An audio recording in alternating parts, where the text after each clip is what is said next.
Olá, sejam bem-vindos ao episódio número 1 do Penalcast 84. Hoje vamos tratar aqui a respeito da derrubada do veto do parágrafo 7º do artigo 112 da Lei de Execução Penal.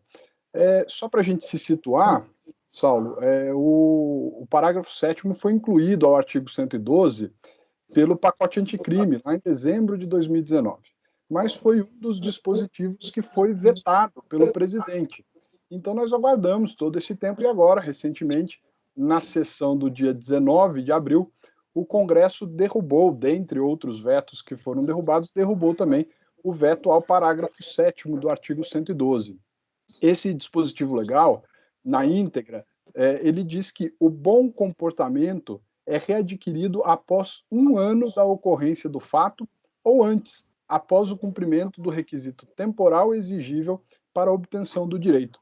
Então, é um parágrafo que veio tratar especificamente do critério subjetivo exigido para a progressão do regime, né? Lembrando que o artigo 112 da LEP, ele trata especificamente a respeito da progressão de regime. Então, o parágrafo 7º veio, em um primeiro momento, salvo discussões que possam ser levantadas posteriormente, mas em um primeiro momento ele veio tratar a respeito do critério subjetivo para a obtenção da progressão de regime pelos apenados.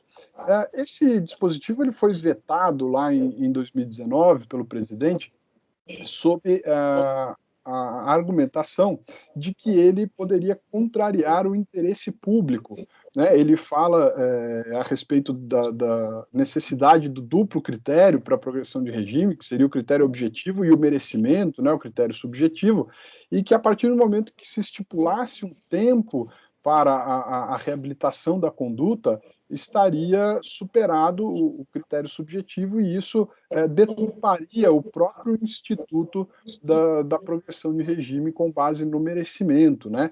Então, nas palavras do presidente, nas razões do veto, contraria o interesse público, tendo em vista que a concessão da progressão de regime depende da satisfação de requisitos não apenas objetivos, mas, sobretudo, de aspectos subjetivos, consistindo este em bom comportamento carcerário a ser comprovado a partir da análise de todo o período da execução da pena pelo diretor do estabelecimento prisional.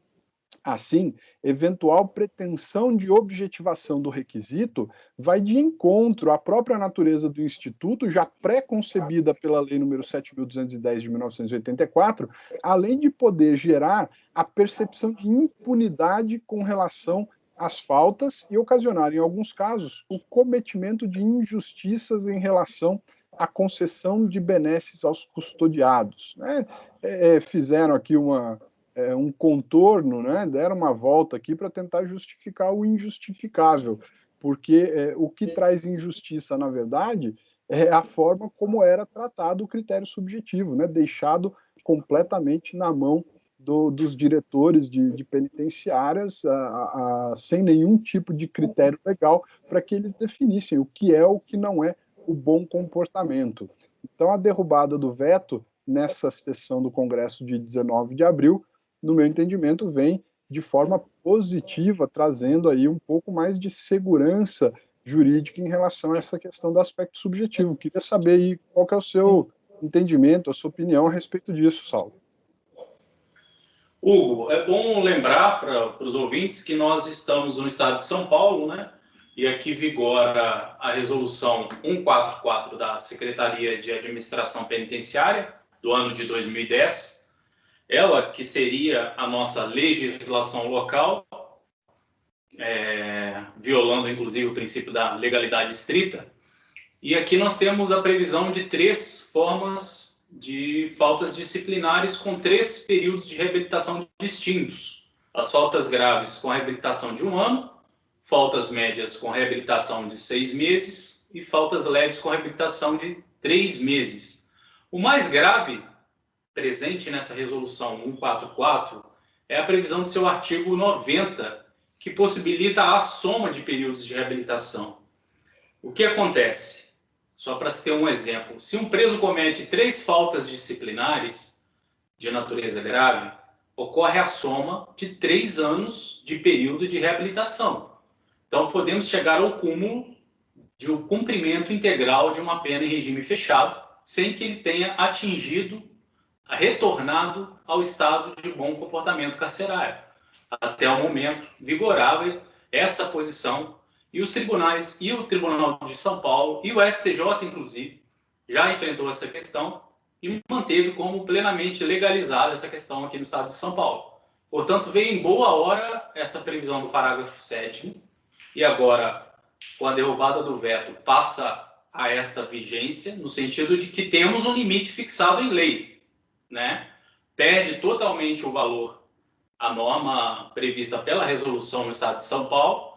Creio que em outros estados a situação não deva diferir muito, né? Deva concentrar o poder nas mãos dos diretores.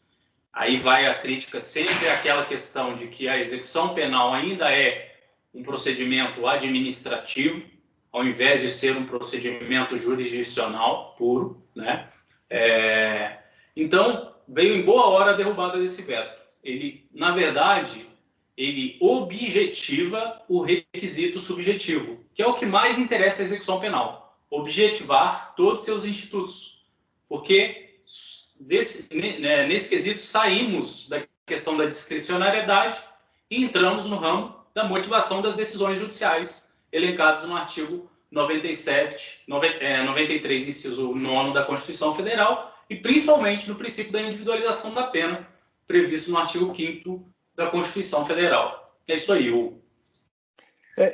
Inclusive, né, Saulo, é interessante porque aqui no estado de São Paulo nós temos o Guilherme Nucci, que é autor aí de diversas obras na área de direito penal, processo penal e execução penal, inclusive, e ele é desembargador do Tribunal de Justiça, né, e ele já manifestava essa opinião antes da existência do parágrafo 7º, no sentido de que não poderia a resolução da SAP, uma norma administrativa, né, infralegal, não poderia estipular da forma como vinha sendo tratado aqui no estado de São Paulo. Mas, infelizmente, ele era voto vencido no tribunal e acabou que prevaleceu o entendimento de que poderia ter esse acúmulo, né, de períodos de reabilitação.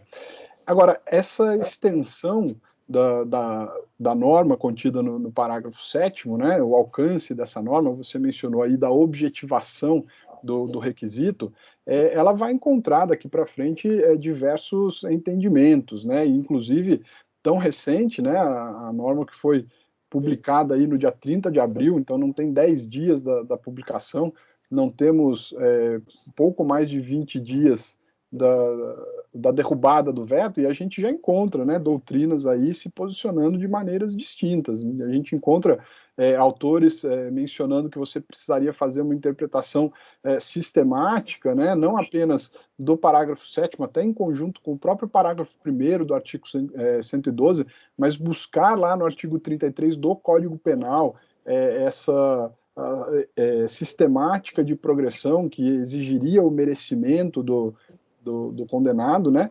Então, autores que vão defender que você precisa cumprir esse tempo de reabilitação, continua a cargo do diretor de disciplina dizer que quando houve o cometimento de falta disciplinar não tem boa conduta, ou ele pode, com base em outros motivos, apesar da falta de dizer que a boa conduta está presente, né?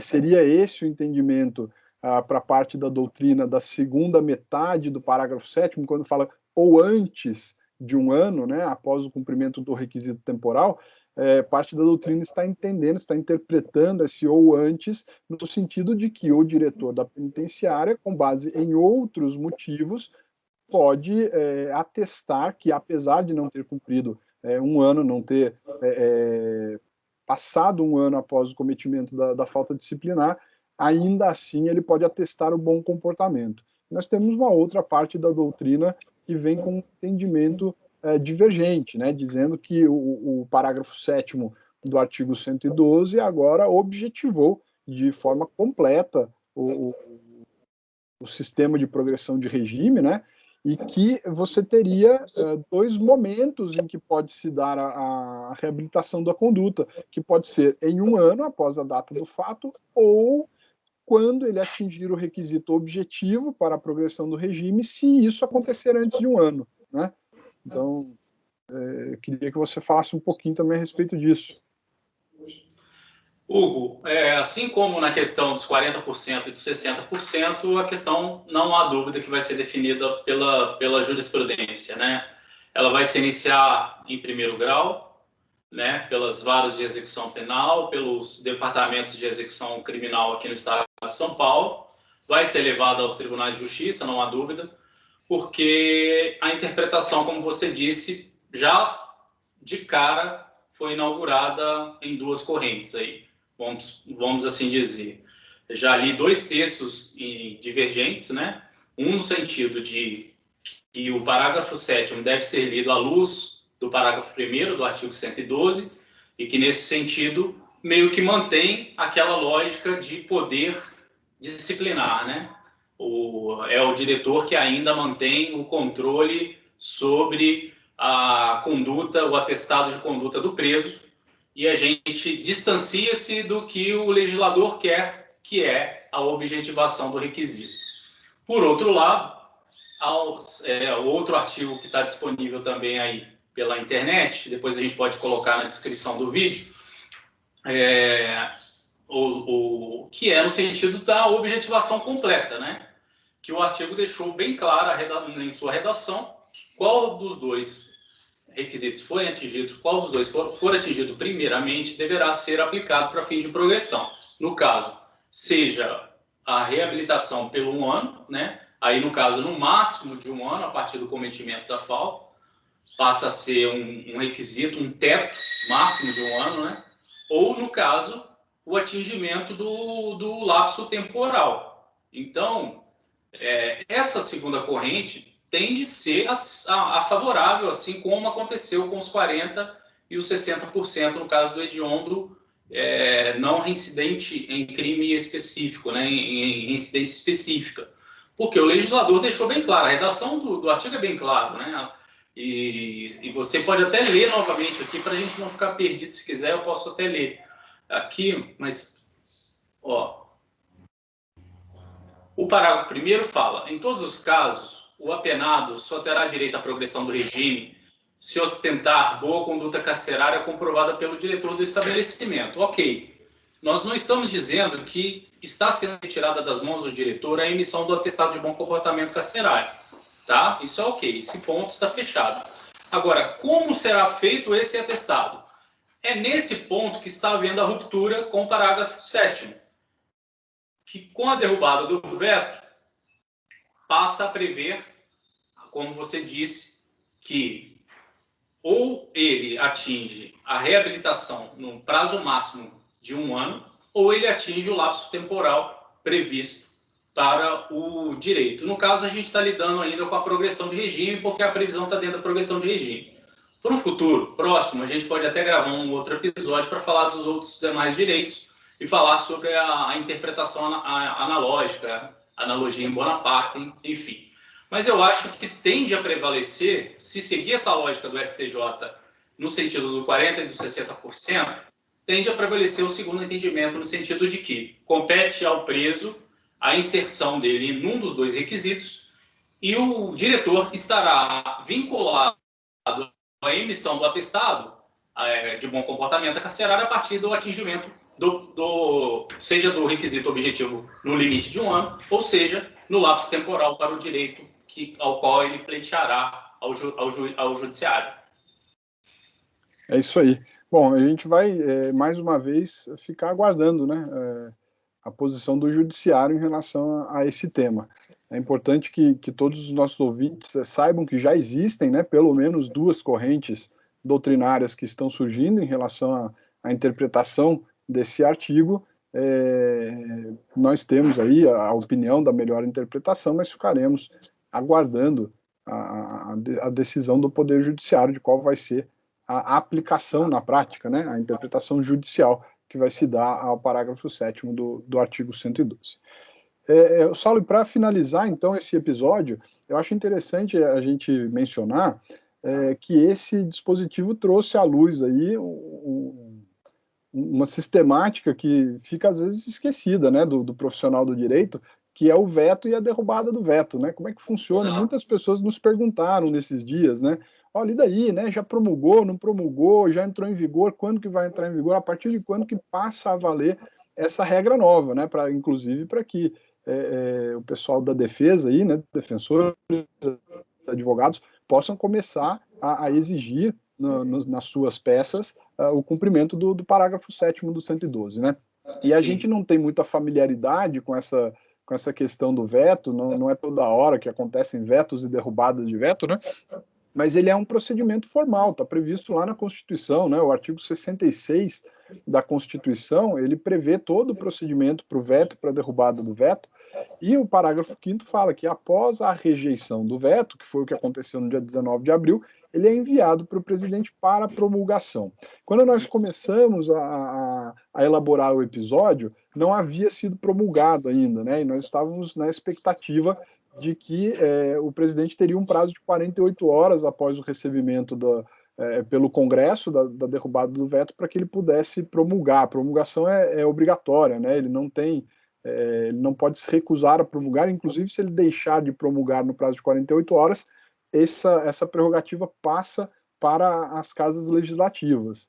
Então, a gente tinha essa expectativa, mas agora acabou sendo promulgado, né? E foi publicado no Diário Oficial do dia 30 de abril. Então, já está promulgado e publicado. A dúvida agora é quando que entra em vigor esse dispositivo, né? E nós, então, não temos um dispositivo próprio, nem na Constituição, nem na legislação, dizendo qual que é o período de vacância, né, da rejeição do veto, mas nós temos uma decisão do STF, e nós, inclusive, rimos juntos quando pegamos, porque é uma decisão de 1976, né? Mas é ela que embasa ainda, até hoje, embora anterior à Constituição de 88, é ela que embasa, inclusive, decisões mais recentes em relação a esse tema, e a decisão do STF, o entendimento do STF é no sentido de que o prazo de vacância do veto rejeitado é o mesmo prazo de vacância que foi conferido para a lei original, né? Então, a lei, nesse caso, a Lei 13.964 de 2019, que é conhecida aí como pacote anticrime, conferiu o prazo de vacância de 30 dias. Portanto, esse dispositivo que foi vetado e agora o veto rejeitado, também terá um prazo de vacância de 30 dias contados aí a partir da sua publicação no dia 30 de abril. Então, temos que esperar ainda mais um pouco. O dispositivo, embora já esteja válido, porque já inserido através da promulgação e publicação, já inserido no nosso ordenamento jurídico, ele ainda não está vigente, né? Então não está apto ainda a produzir os seus efeitos. Mas são 30 dias a partir da publicação, no dia 30 de abril. E para encerrar a nossa conversa, eu queria que você falasse um pouquinho a respeito da possibilidade desse dispositivo, a partir do momento em que ele entrar em vigor, ser aplicado de forma retroativa. Perfeito. Só para, antes de entrar especificamente nesse assunto, e o nosso tempo está acabando, e a proposta daqui em diante é a feitura de áudios mais curtos, né? É importante lembrar que esse parágrafo 7º, ele não está ali por acaso, né? Ele, na verdade, ele corrige o desvio gerado pela interrupção pela falta grave. As pessoas se esquecem disso, que a interrupção gerada pela falta grave por alguém que está em cumprimento de pena é o efeito mais gravoso existente no sistema prisional. Então, esse parágrafo 7º vem como forma também de corrigir o desvio ou excesso causado pelo parágrafo 6º. Então, tem que ser lido também à luz do parágrafo 6º. Eu acho isso interessante, as pessoas não podem perder isso de vista nunca, que a interrupção agora, pela falta grave na questão da progressão de regime, está legalizada. Então, o parágrafo 7º também deve ser lido à luz de uma correção do excesso ou desvio. Daí a importância da interpretação no segundo sentido, né, que a gente trouxe. Ou seja, após um ano da ocorrência do fato ou antes, com a aquisição do requisito temporal para obtenção do direito. Falando especificamente sobre a retroatividade desse direito, tendo em vista que se trata de um direito subjetivo, de índole essencialmente ligado ao direito de ir e vir, entendo que ele retroage. Isso aí é inegável, né? Ele ocupa, ao lado do requisito objetivo, o outro pilar da progressão de regime, né? Portanto, não há dúvida que, por ser um requisito de índole eminentemente subjetiva, ligado ao direito de ir e vir, vai retroagir aos casos antigos. Portanto, teremos aí até que seja acolhido, se houver uma resistência judiciária, é óbvio que pode haver, mas até que haja essa pacificação, vai haver sim um reflexo muito grande dentro do sistema prisional. Hoje, muitas pessoas aguardam a conquista do direito de progressão de regime justamente por esse chamado efeito repique. Popularmente, os presos chamam essa soma de períodos de efeito de repique, né? Você soma um ano, mais 6 meses, mais 3 meses, e isso vai deixar de existir. E a retroatividade é clara no sentido de se tratar de um direito previsto no artigo 5º da Constituição da República, o direito de ir e vir, e um direito subjetivo previsto na LEP. Creio que é indiscutível a retroatividade desta previsão, Hugo. É direito fundamental, né? O artigo 5º menciona a norma penal retroage quando for para beneficiar, né, o réu, no nosso caso aqui, o condenado. É isso aí, pessoal. Então, esses foram os nossos pitacos aqui a respeito da derrubada do veto do parágrafo 7º do artigo 112 da Lei de Execução Penal. Você pode acompanhar os nossos episódios pelo nosso canal no YouTube, Penalcast 84, e também pelo nosso podcast, está disponível no Spotify, Penalcast 84 também, e você pode nos acompanhar pelo Instagram, @defensorsaulo e @prof.hugoalmeida. Ficamos por aqui, nos vemos no próximo episódio.